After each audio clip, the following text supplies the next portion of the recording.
En las noches despejadas de los Apalaches, cuando la niebla se retira como un animal cansado y las laderas de pinos se quedan inmóviles bajo un cielo profundo, existe una colina que nunca termina de oscurecerse del todo. La llaman Brown Mountain. No es un pico altivo ni una muralla escarpada. Es una sierra baja, arropada de bosque, con un valle al frente que hace de cuenco para los vientos. Desde ahí, cuando el día se apaga, algunos aseguran ver luces que flotan sobre la ladera orbes que aparecen sin fuente, que aumentan y disminuyen, que a veces se separan en dos y luego vuelven a unirse como gotas de mercurio luminoso. Otros juran que cambian de color: blanco pálido, rojo apagado, un azul difícil de nombrar. No suenan, no parecen buscar a nadie, y sin embargo, cuando las miras sientes que algo te mira de vuelta. A ese conjunto de apariciones lo llaman las luces de Brown Mountain, y su historia es la historia de un lugar que aprendió a ser mirador, de un valle que se volvió escenario y de una gente que generación tras generación regresó a la baranda de madera para intentar entender sin apagar el asombro. De día, la zona no tiene nada de extraño. Carreteras secundarias, barro rojo, troncos, hojas de roble que crujen bajo las botas. El sol entra en tajos por entre las copas y el valle delante de la colina luce amplio, con el borde de las montañas Blue Ridge recortado a lo lejos. Pero apenas cae la tarde, el paisaje cambia de idioma. El aire enfría antes que la tierra, la temperatura se ordena en capas invisibles y el horizonte se vuelve una línea tensa, como una cuerda. En los miradores, la gente apaga linternas, guarda pantallas y deja que los ojos aprendan de nuevo qué es la oscuridad auténtica. El silencio no es absoluto. Hay insectos, un motor lejano, el rumor tenue del bosque acomodándose. Nadie habla muy alto. No hay necesidad. Se comparte termo, se sopla el vaho en las manos, se señala con el mentón para no cortar la noche. Y entonces, algunas veces, aparece el primer punto. Sucede así, a una altura que cuesta medir a simple vista, en un lugar donde no hay ventanas ni torres, nace una brizna pálida. Al principio uno duda, cree que es un reflejo en la retina, un engaño menor. Pero la brizna late. No es un parpadeo de faro ni una antena con ritmo mecánico. Es un pulso que no obedece reloj. Crece un poco, cae, vuelve. A su lado, quizá, nace otro punto más pequeño, como si se respondieran. Duran unos segundos, se apagan, reaparecen un poco más allá, dibujando una línea que solo ellas parecen conocer. La sensación no es de peligro ni de aviso, es de misterio sobrio, de fenómeno que no se anuncia, pero tampoco se esconde. Siempre hubo relatos. Mucho antes de que los coches encendieran faros halógenos en las rutas vaqueros y guardabosques, contaban de faroles sin manos, que los seguían a la distancia de luces que nacían a media ladera y se quedaban suspendidas como brasas tercas. Familias en tránsito las vieron desde la carretera vieja. Jóvenes que subieron por curiosidad regresaron con menos certezas, que es una forma honesta de volver. Con los años llegaron prismáticos, trípodes, cámaras que prometen captar lo que el ojo pierde. Llegaron también las explicaciones, porque ningún misterio vive sano si no se lo lleva a caminar entre causas. Unos hablan de la atmósfera del valle, que en noches frías se organiza en capas y dobla la luz como el vaso de agua dobla la imagen de una cuchara. Refracciones que hacen que faros lejanos invisibles por la curvatura del terreno se eleven y floten donde no deberían. Otros sospechan de pequeñas cargas liberadas por rocas bajo tensión, emisiones discretas que se despegan de la Tierra como una piel de luz. Alguien recuerda bioluminiscencias, fuegos fríos de materia orgánica en condiciones extrañas. Y hay quien, con la prudencia que da la experiencia, elige una mezcla, un coro de causas pequeñas que juntas parecen una sola cosa. Ninguna de estas hipótesis molesta en el mirador. La noche escucha a todas, y las luces, cuando aparecen, no piden permiso a ninguna. Lo que hace único a este escenario es el ritmo. No sucede siempre, No obedece a un horario, no admite reservas. A veces te quedas una hora entera mirando la ladera y no pasa nada. ¿O eso crees? Porque en la espera se ordenan los sentidos. Se afina el oído, se ensancha la vista, el pulso baja un tono. La gente cree que viene a ver luces. A mitad de camino descubre que vino a aprender a esperar. Quien llega por primera vez suele llegar con prisas de ciudad, un a ver si sucede, que no se lleva bien con el bosque. Quien ya vino sabe que el mirador es una escuela y que el desierto verde de los Apalaches enseña sin hablar. Si aparecen, bienvenidas. Si no, también te vas con algo. La noche entera, el cielo limpio, las constelaciones que te habías prometido aprender y postergaste durante años. Entre los visitantes, hay historias que se repiten con variaciones. Un guardabosques retirado cuenta que vio dos orbes bajar unos metros por una ladera sin sendero y detenerse de golpe, como si chocaran con un borde invisible. Un matrimonio dice que las luces, en su noche, se separaron como gotas y luego volvieron a fundirse sin ruido, con una elegancia que no supieron explicar. Una joven que había subido con ganas de reírse del mito, guardó silencio durante el primer minuto de luz, y al bajar al auto, sin darse cuenta, habló en voz baja, como se le habla a un velorio. No hay pruebas duras en estos testimonios, ni falta que hace. Lo que traen es una textura, persistencia leve, distancia difícil de calcular, cambios de intensidad que no responden a una marcha regular. También traen, muchas veces, una mirada nueva sobre lo que nos inquieta, el descubrimiento de que hay misterios que no rompen nada y aún así cambian un poco el orden de adentro. Las explicaciones, como es lógico, llegan con su propio brillo. La atmósfera del valle, dicen, se comporta algunas noches como un laboratorio. La superficie se enfría el aire en capas, actúa de espejo y guía para la luz y los faros de una carretera lejana, que a simple vista no deberías ver, aparecen elevados sobre la ladera como perlas. Cuando uno compara mapas y líneas de visión, la hipótesis encaja a veces con exactitud. Pero no todo cabe ahí. Hay noches con poco tráfico y, sin embargo, la ladera respira puntos. Hay apariciones que se mueven en vertical más que en horizontal, y colores que no cuadran con un faro moderno rebotado por inversión térmica.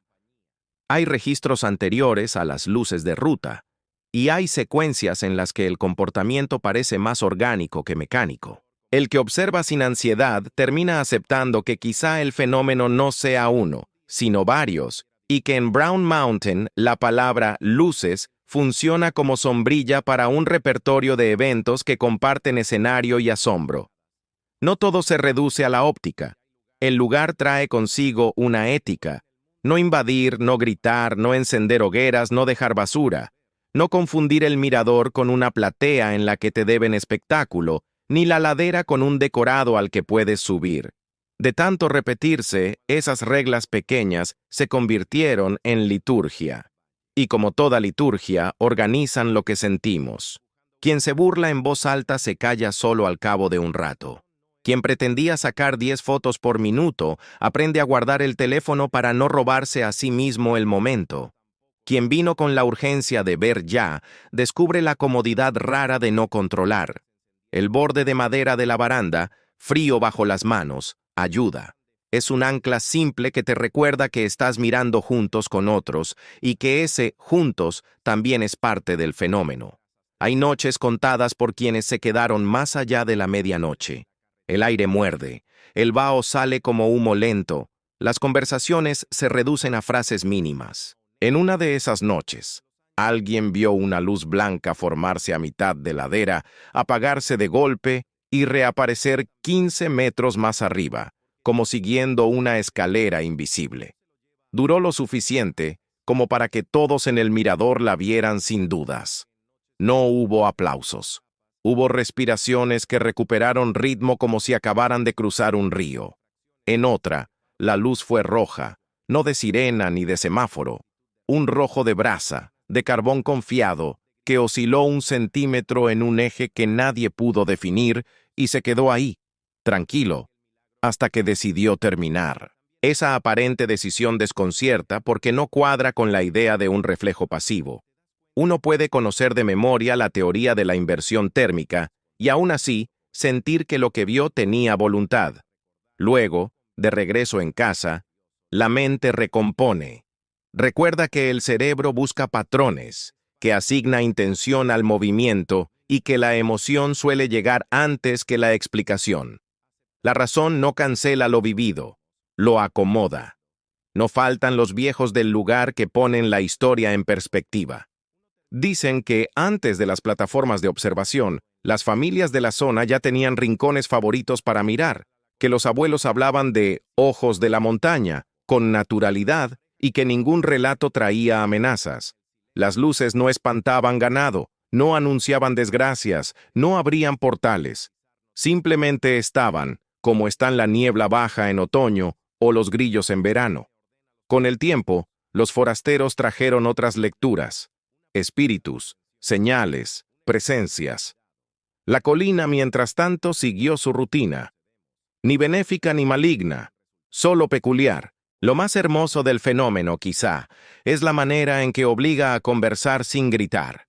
En el mirador hay siempre quien trae instrumentos y quien trae historias. Uno te explica con paciencia los perfiles de temperatura. El otro te cuenta que su madre la vio de niña, que él no creía y que esa noche entendió por qué regresan. Ambas versiones conviven sin necesidad de duelo.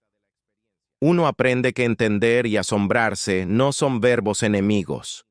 Puedes reconocer la física que dobla la luz y al mismo tiempo reconocer el nudo en el estómago cuando un punto aparece donde no debería. Puedes reírte de los excesos sensacionalistas y a la vez aceptar que hay noches en que el valle parece crujir por dentro y que ese crujido te deja callado. Hay detalles menores que quedan adheridos. El olor a pino que se vuelve más frío después de medianoche.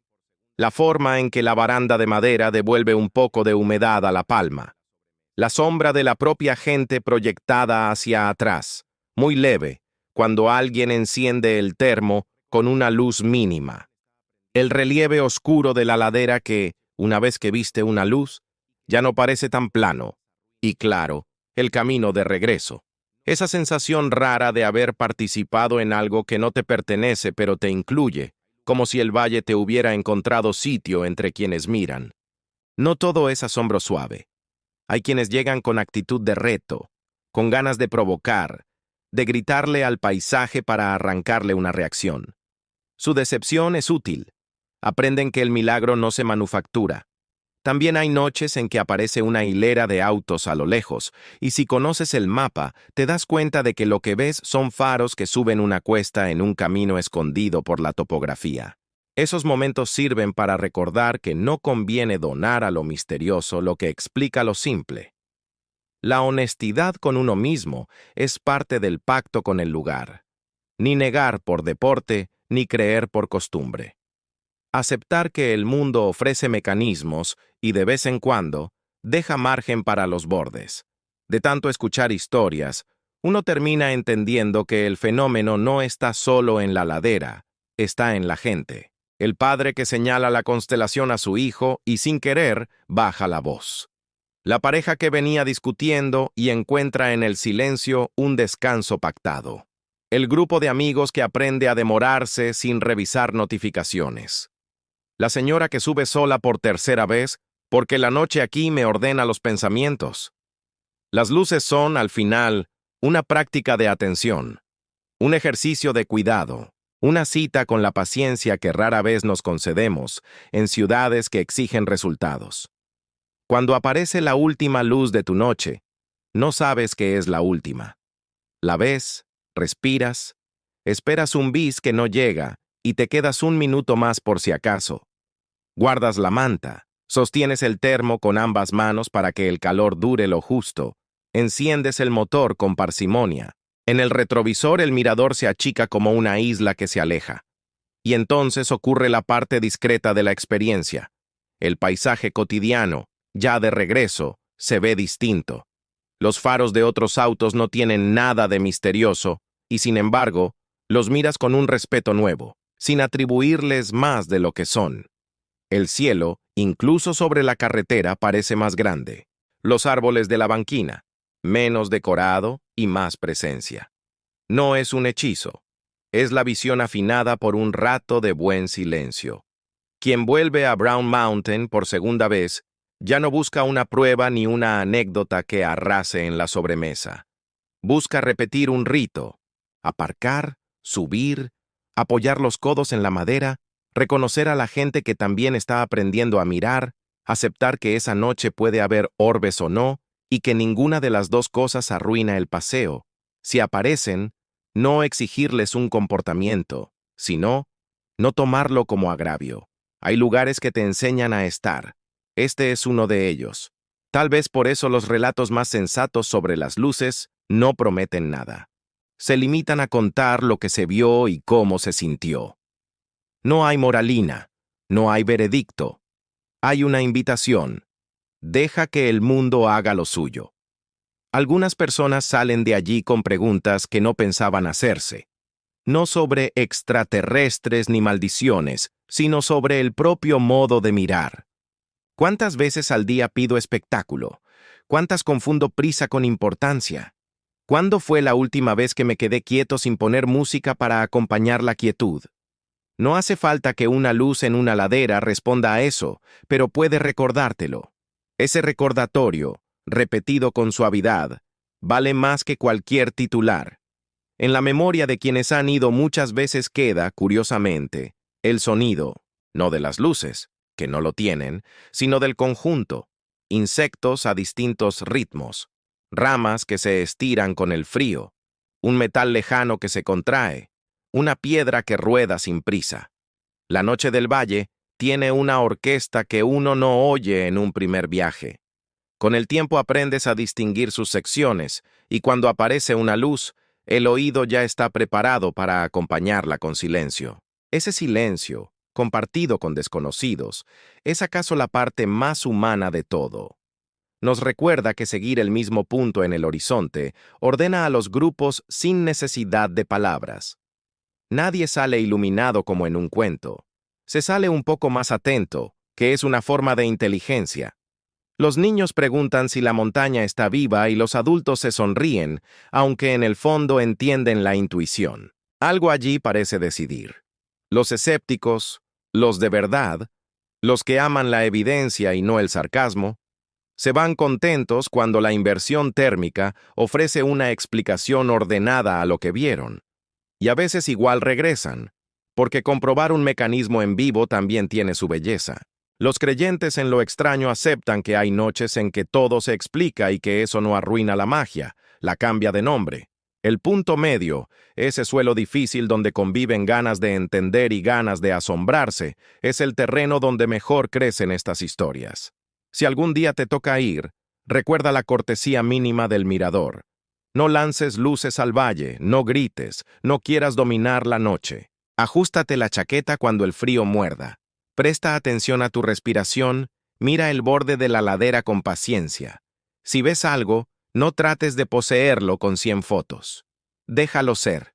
Si no ves nada, no te enojes con el paisaje. Regálate el cielo. Y cuando bajes de nuevo a la carretera, no olvides que acabas de practicar un arte que todos necesitamos. Esperar sin exigir, mirar sin domesticar, aceptar sin rendirse. Brown Mountain seguirá allí mañana, con su valle quieto y su aire en capas, con historias que se seguirán contando en voz baja. Las luces, si quieren, volverán a encenderse frente a ojos nuevos. Si no, no.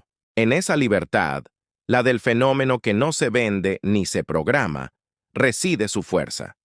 No son un truco ni una amenaza. Son una forma de compañía. Vienen, duran un poco, se van. A veces se dividen, a veces se funden, a veces cambian de color como si respiraran. Y aunque todo acabara teniéndole nombre y número, aunque un día la ciencia pudiera dibujar el mapa exacto de cada aparición, el gesto de mirar juntos seguiría valiendo. Porque hay cosas que, incluso explicadas, conservan el brillo. Y hay lugares que, incluso comunes, devuelven el mundo con la luz justa para recordarnos que ver, de verdad ver, es también dejar que algo nos vea. En Brown Mountain, algunas noches, ese algo toma forma de orbe distante y breve. Otras, toma la forma de tu propio pulso, por fin acompasado al ritmo del valle.